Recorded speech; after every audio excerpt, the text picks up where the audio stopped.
to butt in. You tied up? I'm a bit. Anything special? Yeah, well, to me it is. You remember when we had a drink, you said you'd have a word with Dobson for me about a job? Yes, I did, but you didn't want to know. Yeah, well... You changed your mind. Look, if you're too busy, I'll... No, it's no trouble at all. Sit down. In fact, you might be in quite a strong position. How's that? Well, he's been trying to talk me into a maintenance contract, you know, linked in with a motel, and I told him I'd think about it. Hello. Could I speak to Mr. Dobson, please? It's Sharon Metcalfe, the Crossroads Garage. That's it, yeah. Don't worry, I'll hold. He's not going to be overjoyed. You're not exactly bursting with enthusiasm yourself. Yeah, well, quite frankly, if there's any work about, well, I wouldn't be here right now, but the way things are, I'd work for the Boston Strangler. Oh, I don't think Mr. Dobson's quite in that class, not the Boston Strangler. Hello, Mr. Dobson. Is Sharon Metcalfe here? No, it isn't about that. I haven't quite made up my mind about that. It's something else. Kevin Banks? Yeah? J. Henry, Paul Ross. Two things. Sharon Metcalfe is likely to walk out of the garage if Reginald accepts a bid you expected David Hunter to make. Well, I think I should say this. I consider her extremely honest and efficient, and I think she'd be an acquisition to any organization, let alone a garage. J. Henry, I never go overboard about any woman to the extent of allowing it to interfere with my judgment. I simply felt I should state my opinion. Your wife, J. Henry, yesterday afternoon she came out of David Hunter's office looking angelic. Yes, I said looking angelic. I cannot imagine why, J. Henry. No, I don't think that. But as you know, I check your every suspicion before discarding it. I am sorry, but it is sometimes very difficult to toe the line between being objective and seeming to be impertinent, Jane. Well, thank you very much, sir. Thank you. Right, that's 2 avocado, 1 lamb, 1 sole. Right, lovely. Thank you.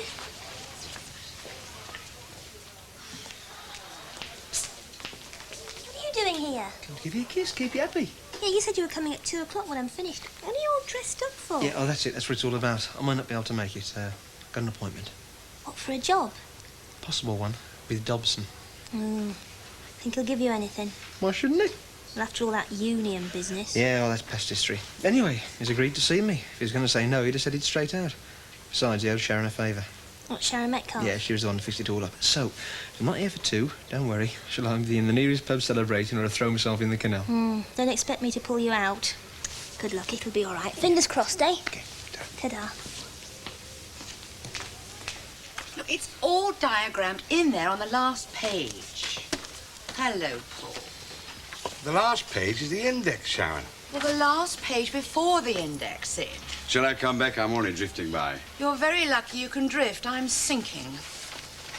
Oh, what do you say, Sid? Shall we call the whole morning a calamity and see if we can't do better after lunch? Hey, give her a boost, will you? She's overworking, and she's the driving force here. Right. So, what's drifting? You might find David Hunter isn't the insuperable obstacle he appears to be. How do you mean? It seems to me that your troubles really started when you wouldn't give priority to the service of Henry J. Pollard's limousine. My impression is he's been leaning on Hunter ever since to buy Lamont out and to fire him. That's a very accurate feeling, Paul, but don't put it about in public or you'll be out as well. The last time I saw Mr. P, he was looking at you with considerable contempt when you were taking his order for dinner. Yes, I'm aware that for some reason or other he has doubts as to whether I fulfill his instructions exactly the way in which he gives them. So, if you were me... If I were you, I'd put in my resignation before Hunter could tell you he'd bought the garage. Oh, but J. Henry would cackle with delight at the idea of me throwing in the towel. Not if you told him you were quitting only to find a much better position. Ah. Yeah, that's a thought, isn't it? I think we should think about it over a really good meal. You asking me out? More accurately in. I said a really good meal. That means one cooked by an expert, me. You've got a kitchen hidden under your bed. I am thinking of the kitchen in the flat you share with Diane. Oh, boy. That's a very elegant idea, Paul, but although I share the flat, its place is hers, not mine. Yes, I heard that. All you need to do is to ask her permission to put it to elegant use. Tell her to sit outside on the curb, eating a takeaway while we pile into caviar at her own table. No, tell her to sit at her own table and tuck in with us. Has the idea ever occurred to you that she may not like that? I am aware that she doesn't very much like me as her boss, but I feel fully confident she would enjoy my cooking. On the other hand, she might not. Ask and see. No, I can't. I'm busy. Mrs. Pollard. Yes, Can I Diane? please have an answer to the query I sent you yesterday? Mr. Ross wants to know urgently. And what query was that? Oh, well, you must have got it. I sent it to you myself. It's the Dupois Whites. Mr. Ross wants to know how much is in the cellar stock and how much he can add to his restaurant list. Well, I mean, you must have got it. I expected an answer yesterday, not the day after. Diane, don't crackle at me. I had a very heavy night last night, and I overlooked You telling had a very heavy night chatting up the fellas in the bar after closing time, if you don't mind my saying so. As I was saying before you so forcefully interrupted me, I overlooked telling you that there's no such thing as a Dupois White. The Dupois vineyards produced only claret, ruddy and muddy. Then I obviously know my wines much better than you do. I doubt if you've ever been in a position to know about anything other than plonk. The Dupois White is... Non-existent. Might I adjudicate? You what? You are both right. The Dupois vineyard ferments only red grapes, but on one of its bins it puts a white label. Thus, although the general public only know about Dupois reds, in the trade we address this particular fermentation as a Dupois white. Yeah, but it is right to call it white in the trade, isn't it? Don't whinge, Diane. You haven't lost. It's a draw. Anyway, I must get on. Good morning, Mr. Ross. And thank you for your excellent adjudication. Well, I suppose I've got to stand here while you have a go at me. For being rude to Mrs. Pollard or for not knowing enough about Dupois whites? Yes, well, when you've finished enjoying yourself, I'd better get on with my work, haven't I? Otherwise you'll have a go at me about that. Let me just say this. I thought you handled an extremely difficult woman, if not tactfully, but with commendable courage. May I give you this nice white menu as a special token of my appreciation?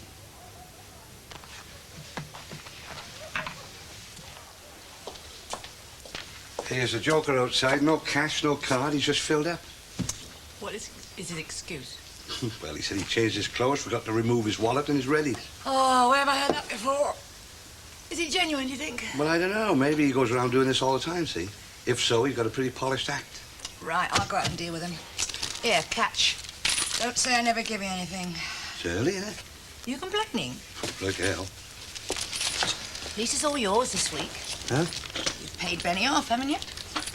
Oh, that, yeah. How'd you manage it, Sid? Did you back a winner?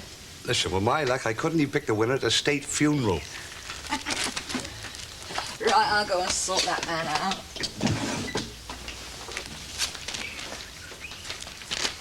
Sid about? Yeah, he's in the office trying to pick the winner in the 2 o'clock. Hello, sunshine. What can I do for you? Well, nothing really. Story of my life, huh? I had a letter from Iris. Oh, yeah. Yeah, she sent some money to get Mavis some flowers. Hard to call that kid. $5. Hey, well, if you let me have it, I'm going down to another to get a bunch of something with me. I already have. Huh? I went in to see her last night. Oh, nice. Oh, was she all right? Fine. Though she had one eye on the door looking for you. That's our Maeve. Couldn't make it, though, chick. Said it was 2 nights on the trot. It really upsets her, you know. Yeah, I know, but I got overtime. I mean, I got no choice, see? Still. Won't matter after the weekend, will it? Why? Well, she'll be out, won't she? Out? Maeve out? Didn't you know? Did I, heck? You might look a bit pleased about it. Pleased. Well, aren't you? I'm over the moon.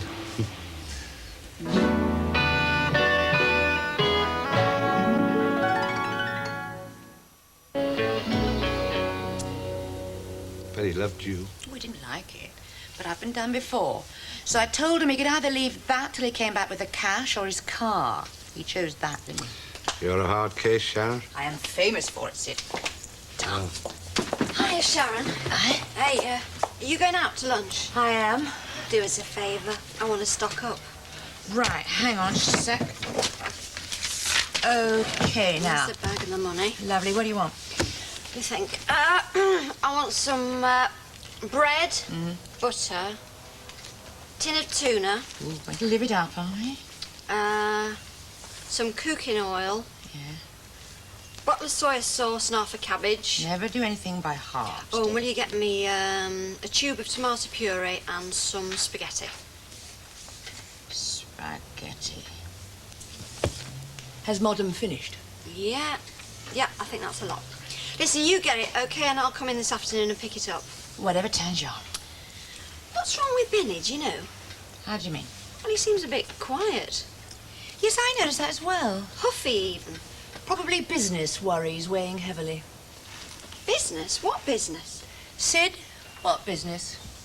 Who said anything about business? You did. Yesterday you said you gave him a couple of hours off for hush-hush business. Now, look. Have you been up to your old tricks again, have you? So help me. Oh, I'll help you, all right. He's investing, rock solid, with a bank manager. That's all I'm prepared to say. Oh, well, that's fine. But would you mind telling me why he's looking so miserable about it? Well, I don't know. That's probably something else. What else? How do I know? I'm not his father confessor, am I? All right, I'll ask him myself, then. Yeah, well, do that small thing. Flipping well, As far as I'm concerned, me and you are quits. Listen, why does that woman always act suspicious of me? Shifty eyes, drooping moustache. Could be one of 1,000 things. That is an extraordinary shopping list. Which reminds me, Mavis coming out this weekend. Oh, good. I thought I'd like to do something special for her, you know. What? Throw her a street pot? No, that's all taken care of, the nosh and everything. I know, something decorative, you know. I'd like to perhaps do the lounge out and paper the bedroom and get some new bed covers and curtains and things. She deserves it. She had a bit of a rough time in there. Yeah. I was wondering if you might be able to manage a little bit of an advance. You know, How much? 200? Oh, I can't do that, Sid. Not just off the cuff like that. It's not on, honestly. Of course not. Just a thought, though. Yeah. Nice one, Sid.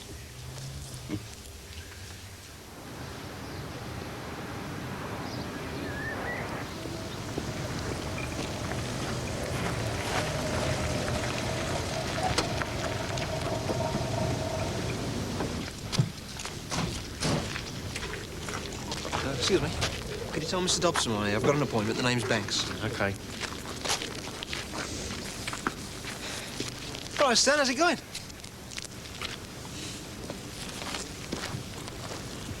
Find any winners? Afternoon, Mr. Dobson. You're looking very smart. Given some money, have you? Wish I had. Look, it's about... Well, I believe Sharon Metcalfe had a word with you. Yeah, she did. When can you start? Right away. There's nothing at the moment. But I've very likely got something starting in about a week's time. I'm waiting to hear from the insurance people, a subsidence job. Hey, Stan, when you finish there, come straight back. I want you over at Glendale, OK? Well, come in next Monday morning. I should have heard by then. If I hear anything before, I'll give you a buzz. Hey, hang on a minute, Mr. Dobson. Hang on a minute, Mr. Dobson. I'm not quite understanding. You said something about subsidence work. That's right. 3 houses in William Street. One of them's like that. Another 6 months, it could come right down. Yeah, but I don't understand. Where do I come in? What do you mean? I've just told you. We need to look at the foundations. About 9 holes, I reckon. But that's labouring work. Oh, so what's the matter? Afraid of getting your hands dirty? That's not the point. I'm a decorator. It's a matter of opinion, isn't it? Hey, Les! I've been looking for you. Look, I ordered those kitchen units 6 weeks ago. If you can't deliver, you shouldn't have taken on the order. I thought I could, Percy. Trouble is, there's not one of them's a standard size. I had to put 3 men on the job specially, but well, then I got this rush order. Are you telling me you can't complete? I'll need another month. 3 weeks, maybe. I'm sorry, I don't do business that way. When I make a contract, I keep to it, and I expect others to do the same. Now, you've had a lot of business from me in the past. If we are to remain friends, I expect delivery. Oh, yes, No but buts, Hanford. Delivery or else. OK? I'll see what I can do. Hang on a minute, Mr. Dobson. You still here? Are you trying to put me down, Mr. Dobson? What are you on about? Listen, I'm very busy. Yeah, don't take all day with that. Well, I'm not. I'm out to work. I've got all the time in the world. I promised Miss Metcalfe I'd find something for you. I have. Sure, navvy in. Well, that's all there is. What's going up your nose now? The fact that I put in a bid for that garage work? Not up my nose, son. I can handle competition. Handle it, but not like it. Listen, Banks. You went over to Nottingham and got a job with a firm called Phillips Brothers? Yeah, well, they contacted me for a reference. I gave them one, a good one. So? This week they were on to me again. It seems like you took one of their customers and set up on your own. I didn't take him, he came to me. It's the same thing. They lost a good customer, you gained one. You're saying I'm a crook? No. You haven't that sort of bottle. You're just in too much of a hurry. It's taken me 20 years to build up this business. You reckon you can do it in 20 minutes? All right, Mr. Dobson, you've made your point. So times have changed, so what? So I've offered you a job. Take it or leave it. Let me know by Monday. If not, I'll get someone who's not afraid of work. Oh, Sharon, I don't like chicken pies. You know, I couldn't resist it. It was on special offer. Anyhow, I love it. Well, what's happened to my tomato puree? That is the one thing they were right out of. Oh, they would be. Oh, I'm sorry. Hey, kid, that fella's called for his watch. Hey, that was quick, wasn't it? Right. I better go and see if I can't work my charm on him. There you are, my dear. 85 pence changed. I am so sorry about the tomato puree, madam. I've lost right. try harder. Soon goes, doesn't it? You what? Money. We can say that again, Sydney. Hey, you know that cash I paid Benny back with? Hmm? Well, it left me a bit short, you know. Short? Yeah, well, you see, I got Mavis coming out of hospital this weekend, and I got a bit of expense. Now, what are you getting at, Sydney? I was wondering whether we could renegotiate, like, You what? the loan. Wait, you've already paid it off. Yeah, but if we start again and sort of phase it more gentle, like, for me. You never give up, do you? I mean, stuck. Well, you got yourself there, love. Okay, I'll come clean. I wouldn't tell this to another living soul, mind. Oh, Sydney. That makes me really proud. Look, the money that I paid back Benny with was money taken from Mavis without her knowing about it. Whew, should have my guts for garters. Sydney, you're on your own over this. But I tell you, if you lay one finger on Benny's money, your little tootsies won't touch the ground.